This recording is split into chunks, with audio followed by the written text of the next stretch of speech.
전 세계가 팬데믹으로 고통을 겪은 지 1년 6개월이 되어 갑니다. 나라와 정치, 경제와 사회, 교육과 보건, 그리고 신앙 모든 영역에서 어려움들이 있어 왔습니다.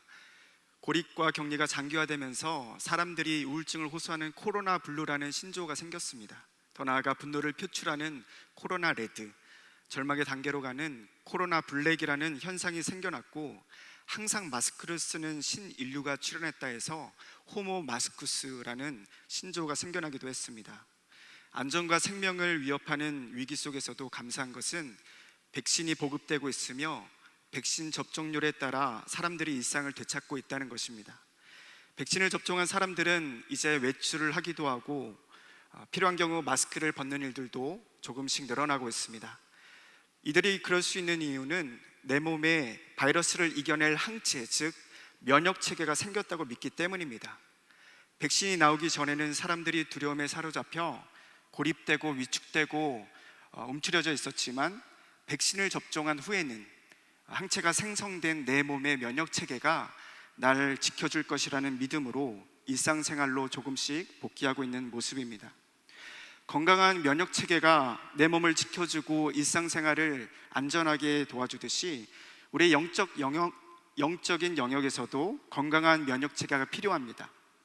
어떠한 상황과 환경에서도 내 믿음과 신앙이 무너지지 않도록 지탱해 줄 수 있는 건강한 영적 면역이 필요한 것입니다.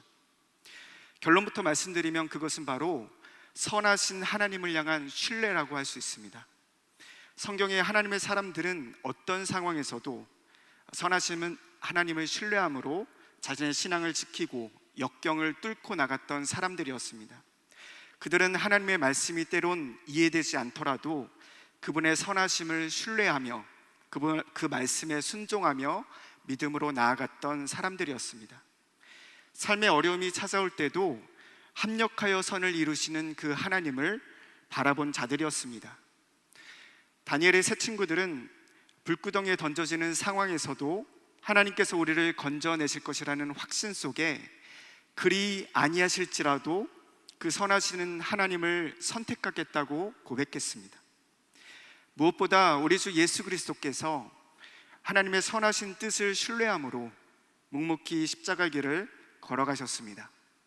그 결과 예수님은 온 인류를 구원하셨고, 하나님은 그분에게 모든 이름 위에 뛰어난 이름을 주셨습니다. 오늘 본문 시편 23편의 저자인 다윗 역시 인생의 수많은 위기를 경험했습니다. 다윗이 하나님을 찾고 부르짖을 때 그는 하나님의 침묵과 부재를 경험하기도 했지만, 다윗은 언제나 하나님께 나아가 여전히 그분을 찾고 바라고 기다리며 그분을 의지했습니다. 이것이 다윗이 고난 속에서도 시편 23편이라는 이 아름다운 시편을 하나님께 올려드릴 수 있었던 이유입니다. 하나님은 동일하게 우리에게도 선하신 하나님이십니다. 여러분 믿으시죠? 그렇게 하나님은 우리의 모든 신뢰를 받으시기에 합당하신 분이세요. 이 시간 시편 23편의 다윗의 고백을 통해서 하나님의 선하신 세 가지로 나누면서 우리의 영적 면역을 견고하게 세우는 시간 되기를 소망합니다. 첫 번째, 하나님의 선하심은 하나님은 내 앞에서 나의 길을 인도하신다는 것입니다. 1절입니다. 함께 보겠습니다. 여호와는 나의 목자시니 내게 부족함이 없으리로다. 많은 사람들이 인생을 광야라고 표현합니다. 광야는 척박한 곳입니다. 광야에는 무엇보다도 길이 없습니다. 하지만 성경은 세상에는 명확한 두 가지 길이 있다고 우리에게 말씀합니다. 하나는 생명의 길이고 또 하나는 사망의 길입니다. 예레미야 21장 8절 말씀에 하나님께서 우리 앞에 생명의 길과 사망의 길을 두었다고 말씀합니다. 사람은 누구나 길 위에서 자신만의 길을 걸어가지만 누구도 예외 없이 생명의 길 혹은 사망의 길, 둘 중에 한 길 위에 모두가 서 있습니다. 불행히도 하나님 앞에 죄인된 우리 인간들은 사망의 길 위에 있으며 인간 스스로의 힘과 지혜로는 그 생명의 길을 찾을 수 없습니다.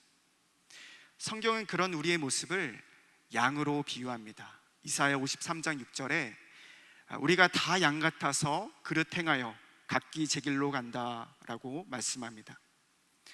양은 연약한 동물입니다.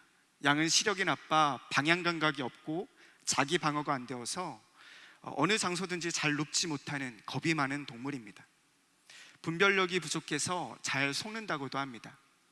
그래서 양에게 목자는 절대적으로 필요한 존재입니다. 양에게 목자는 그래서 곧 길입니다. 양은 그저 목자의 음성을 듣고 그 목자를 바라보며 따를 뿐입니다. 따라서 양이 목자의 음성을 따르는 것은 죽느냐 사느냐가 결정되는 아주 중요한 문제입니다. 여호와는 나의 목자시니 라는 고백은 그래서 여행 가이드가 그저 좋은 곳으로 인도하는 그 정도를 의미하는 것이 아니라 죽느냐 사느냐 그 생사의 갈림길을 결정짓는 너무나 소중한 고백입니다. 주님이 내 목자가 되신다는 것은 지금 내가 사망의 길이 아닌 생명의 길 걷고 있음을 뜻하기 때문이죠. 여러분의 삶의 목자는 누구십니까? 우리가 믿고 따르는 그 예수 그리스도께서 우리의 목자가 되신 줄 믿습니다. 예수님은 우리의 길과 진리와 생명이 되십니다. 예수님을 통하지 않고서는 그 누구도 진리와 생명의 원천이신 하나님께로 나아갈 수 없습니다. 그래서 예수님은 자신을 선한 목자라고 우리에게 소개하고 있습니다. 요한복음 10장 말씀을 보시면 그분은 나보다 나를 더 잘 아시고 날 위해 목숨까지도 버리실 수 있는 하나님이세요. 선한 목자이신 주님은 언제나 나를 푸른 풀밭에 누이시고 쉴만한 물가로 인도하십니다. 하나님이 내 목자가 되어주실 때에만 비로소 나는 참된 쉼과 안식을 누리게 됩니다. 그러면 목자가 인도해 주시는 푸른 풀밭과 쉴만한 물가는 어디일까요? 그곳은 내가 좋아하는 길, 내가 소원하는 길로 인도하시는 것을 의미하지 않습니다. 하나님은 자기 백성을 그저 편한 길, 그들이 원하는 길로 인도하시지 않습니다. 그분은 우리에게 옳은 길, 그리고 바른 길로 인도하시는 하나님이세요. 성경은 그 길을 좁은 길, 십자가의 길이라고 말씀합니다. 그 길이 쉽지 않지만 주님이 그 길로 우리를 인도하시는 이유는 간단합니다. 그 길이 참 생명과 참 평안과 참 행복을 주는 길이기 때문입니다. 하나님께서 이스라엘을 출애굽시키실 때 그들이 마주한 현실은 황금길이나 꽃길이 아니었습니다. 애굽을 나오자 그들을 기다린 그 현실은 광야였습니다. 그럼에도 그 길이 옳은 길이고 행복한 길인 이유는 하나님께서 친히 그들을 인도하셨기 때문입니다. 그곳이 좋은 장소여서가 아닙니다. 그들과 하나님께서 함께 하시고 그리고 그들을 인도하시기에 그곳이 푸른 풀밭, 쉴만한 물가가 되는 것이고 그들이 내게 부족함이 없다라고 고백할 수 있었던 것이죠. 하나님은 이처럼 내 삶에 어려움이 없도록 가시밭길을 다 없애주시는 분이 아니라 주님의 길을 갈 때 그 길에 문제가 있을 때에 나를 돌보시고 보호하여 주셔서 내가 넘어지거나 또한 무너지지 않도록 힘과 지혜와 능력을 주시는 분이십니다. 그래서 3절에 다윗은 이렇게 고백합니다. 내 영혼을 소생시키시고 자기 이름을 위하여 의의 길로 인도하시는 도다. 내가 지쳐서 그 길을 갈 수 없을 때에도 하나님은 내 영혼을 소생시키셔서 주님의 길을 끝까지 따르게 하십니다. 여기서 소생시키다라는 단어는 방향을 돌리다, 돌이키다라는 뜻을 갖고 있습니다. 즉 하나님께서 내 영혼을 소생시키신다라는 말은 하나님께서 내 영혼을 돌이키신다라는 말과 같습니다. 하나님께서 날 살리시기 위한 그 방법은 하나님께서 벗어난 내 생각과 내 마음과 내 삶의 방향을 다시 그분께로 돌이키게 하시는 것입니다.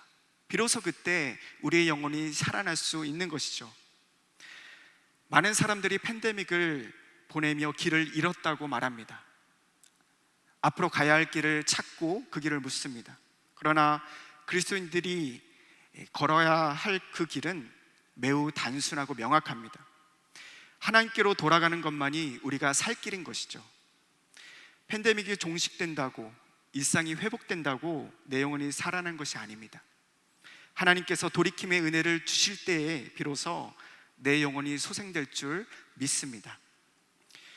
팬데믹이 길어지면서 흐트러진 내 생각과 마음, 무너져 있던 예배와 삶, 무기력한 일상이 있다면 내 영혼을 살리시고 의의 길로 인도하시는 그 하나님께로 우리가 돌이켜야 합니다. 하나님만이 우리의 생명의 길이시고 선한 목자가 되시기에 내게 부족함이 없다라는 그 다윗의 고백이 오늘 저와 여러분의 고백이 되기를 소망합니다. 두 번째 하나님의 선하심은, 하나님은 내 곁에서 항상 나와 함께 하십니다. 성경 전체가 끊임없이 말씀하시는 한 가지 주제는 하나님께서 언제나 나와 항상 함께 하시기를 원하신다는 것이에요. 그것이 하나님이 나를 창조하신 목적이고 나를 구원하신 목적입니다. 하나님께서 애굽 종살이하던 이스라엘을 출애굽시키신 이유는 단지 그들을 구원해내기 위함이 아니라 그들을 건져내신 이유는 그들과 동행하시고 또한 친밀한 사귐과 교제를 갖기 위해서였습니다. 내가 예수님 믿고 구원받아 천국 가는 건 너무나 중요합니다. 그러나 여기서 끝이 아니라 하나님과 늘 동행하는 삶으로까지 나아가야 합니다. 매일의 일상에서 말씀과 기도와 예배로 하나님과 함께하는 삶이 하나님께서 날 구원하신 목적과 이유임을 우리는 그래서 날마다 기억해야 하는 것입니다. 하지만 내 삶에 어려움이 찾아올 때 나와 함께 하신 하나님이 아닌 사망의 음침한 골짜기를 바라보는 내 모습을 봅니다. 내 하나님은 보이지 않고 날 둘러싼 환경이, 그 환경을 바라보며 두려워 떠는 내 모습을 보는 것입니다. 이처럼 괴롭기 그지없는 삶의 공경 속에서 마치 하나님이 부재하신 것처럼 느껴지는 순간이 찾아오기 마련입니다. 유대 사상가인 마르틴 부버의 표현을 빌리자면 우리가 신의 일식을 경험하는 순간이 있습니다. 일식은 어떤 현상입니까? 지구와 태양 사이에 달이 가로막음으로써 일시적으로 태양빛이 차단되는 현상을 말합니다. 이때 사람들의 눈에는 태양이 보이지 않습니다. 하나님의 부재를 경험하는 이와 같은 신의 일식이 우리 인생에 찾아올 때 어떤 사람은 믿음의 길에서 이탈하기도 하고 영적 항해에서 파선하기도 합니다. 그러나 다윗은 하나님을 향한 변함없는 그 신뢰를 고백하고 있습니다. 4절입니다. 내가 사망의 음침한 골짜기를 다닐지라도 해를 두려워하지 않을 것은 주께서 나와 함께 하심이라. 다윗은 여전히 어둠 속에 있습니다. 시편 22편에서 그는 내 하나님이여 어찌하여 나를 버리셨나이까 탄식하며 나는 사람이 아니라 벌레라고 자신을 비참함을 말하며 괴로워하고 있습니다. 그럼에도 불구하고 그는 주님께서 나와 함께 하시기에 나는 두려워하지 않습니다라고 고백하고 있는 것입니다. 이처럼 하나님의 부재 앞에서도, 삶의 끝자락에 내몰린 상황에서도 끝끝내 기쁨의 노래를 부를 수 있는 것은 내가 여전히 그분을 신뢰하고 있다는 그 사실 때문입니다. 지금 내 눈에 그분의 빛이 보이지 않더라도 그분은 여전히, 그리고 영원히 거기에 계시다는 것입니다. 마치 태양빛이 보이지 않는 이 시기의 순간에도 잠시 후면 다시 태양이 떠오르고 다시금 밝은 그 태양빛이 비춰오는 것처럼 그분의 음성이 들리지 않고 느끼지 못할 그때라도 하나님은 여전히 나와 함께 하신다는 것입니다. 내가 깨닫지 못하고 느끼지 못할 뿐이지 지금도 하나님은 나와 함께 하세요. 내가 하나님을 바라보지 못할 뿐이지 지금도 여전히 하나님은 나와 항상 함께 하시는 것입니다. 따라서 우리가 정말 두려워할 것은 사망의 음침한 골짜기가 아니라 주님께서 나와 함께 하심을 잊어버리는 것입니다. 하나님이 언제나 함께 하신다는 그 신뢰가 내 인생에, 내 신앙의 밑바탕과 뿌리를 이루고 있다면 어둠의 골짜기를 지날지라도 나와 함께 하신 하나님을 바라보며 어떤 두려움도 이겨낼 수 있을 줄 믿습니다. 세 번째 하나님의 선하심은, 하나님은 내 뒤에서 나를 따르시는 분이십니다. 6절에 다윗은 이렇게 고백하죠. 주의 선하심과 인자하심이 반드시 나를 따르리니. 여기서 따른다는 히브리어 원어 라다프는 추적하다, 수색하다는 의미를 갖고 있습니다. 이 단어는 수정적으로 그냥 따른다는 의미가 아니라 적극적으로 추적하고 수색한다는 뜻입니다. 다윗이 이 단어를 사용한 것은 놀라운 일입니다. 왜냐하면 이 단어는 다윗에게 아픔과 상처와 수치를 주는 단어이기 때문입니다. 다윗이 사울의 추적을 받아 도망자의 삶을 산 지 13년입니다. 이스라엘의 최고 권력자가 자신의 모든 힘을 총동원해서 다윗을 죽이려고 혈안이 되어 그를 뒤쫓습니다. 그래서 다윗은 죽음과 나 사이는 한 걸음뿐이라고 말합니다. 그의 두려움과 공포가 얼마나 컸겠습니까? 어디로 도망한들 피할 곳이 있었겠습니까? 이스라엘 온 땅에 사울의 영향력이 뻗쳐 있었기 때문에 어디에나 그의 눈과 귀가 있었습니다. 더 이상 이스라엘에 도망할 곳이 없게 되자 다윗은 적국인 블레셋으로까지 몸을 숨겼고 나중에는 사람이 살 수 없는 광야로 도망하게 됩니다. 다윗의 삶은 이처럼 늘 추격당하는 도망자의 삶이었어요. 이처럼 추적하다, 수색하다라는 이 라다프는 다윗에게 트라우마를 안겨준 말입니다. 실제로 사울이 십광야 하길라라는 이름의 산으로 정예군사 3,000명을 이끌고 다윗을 추격할 때 다윗은 사울에게 왕이시여 어찌하여 당신의 종을 뒤쫓으십니까? 언제까지 벼룩과 같은 저를 수색하시나이까? 라고 호소하며 2번이나 이 라다프라는 단어를 사용하고 있습니다. 따라서 이 단어는 다윗의 인생에 지우고 싶은 단어입니다. 그런 다윗이 지금 주님의 선하심과 인자하심이 반드시 나를 따를 것이다 라며 이 라다프라는 단어를 사용하고 있는 것이죠. 여러분, 이것이 무엇을 의미하겠습니까? 그의 아픔과 상처와 수치가 회복되었다는 것이죠. 그것을 극복했다는 것이죠. 원수의 집요하고 끈질긴 추격보다 더 강하신 하나님의 추적하심이 날 보호하셨음을 다윗이 경험했기 때문입니다. 날 뒤쫓은 것은 원수들이 아니라 하나님의 선하심과 인자하심이었음을 그가 깨달았기 때문입니다. 그래서 다윗은 확신에 찬 소리로 이렇게 고백합니다. 주의 선하심과 인자하심이 반드시 나를 따르리니 내가 여호와의 집에 영원히 살 것입니다. 내가 그리스도인이 될 수 있었던 이유는 무엇입니까? 팬데믹을 보내며 내 믿음과 신앙이 잃지 않고 지금 이 예배 자리에 있을 수 있는 이유는 무엇입니까? 나의 의지, 결단, 내 곁에 누군가를 통해 이 자리에 우리가 나올 수 있습니다. 하지만 궁극적으로 날 끝까지 추적해 오신 그 하나님의 선하심과 인자하심이 저와 여러분을 이 자리에 있게 한 줄 믿습니다. 하나님의 집요하고 끈질긴 추적하심이 인간의 육신을 입고 이 땅에 날 찾아오셨습니다. 예수님께서 날 만나주셨고 내 이름을 불러주셨고 하나님의 가족으로 맞아주셨습니다.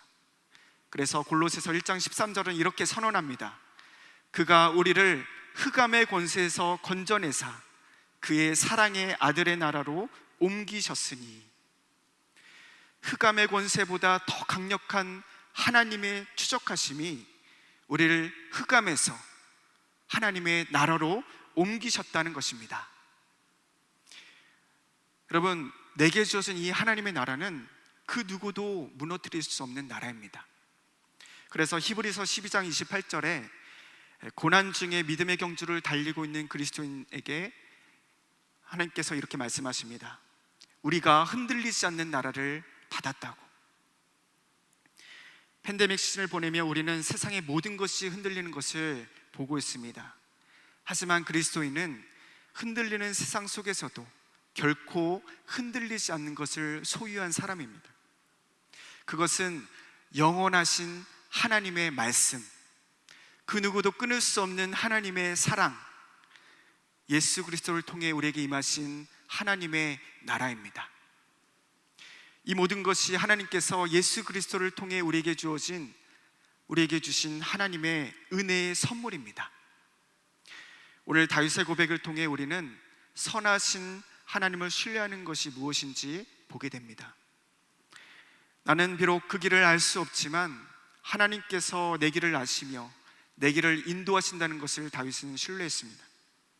어둠 속에 그분의 음성 들을 수 없고 그분을 볼 수 없을 때라도 여전히 나와 함께 하시는 그 하나님을 그는 신뢰했습니다.